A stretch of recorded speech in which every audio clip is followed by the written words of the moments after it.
2024 के लोकसभा इलेक्शन के लिए कांग्रेस ने अपने इंतखाबी मंशूर में वादा किया था कि इख्तिदार में आने पर जातियों की समाजी और माशी हालत को समझने के लिए मुल्क भर में कास्ट सेंसस करवाएगी। राहुल गांधी ने इंतखाबी तशरीह के दौरान कई प्लेटफॉर्म पर साथ ही लोकसभा में भी कास्ट सेंसस करवाने का वादा किया था।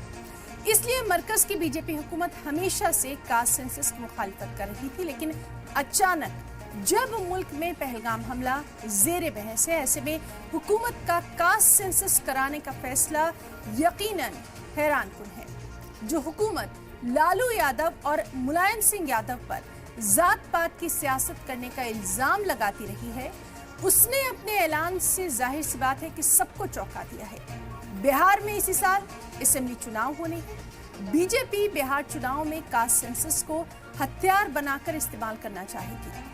ऐसे में आज की बड़ी बहस में हम ये जानने की कोशिश करेंगे कि बीजेपी हुकूमत के इस फैसले का बिहार चुनाव से आखिर कनेक्शन क्या है।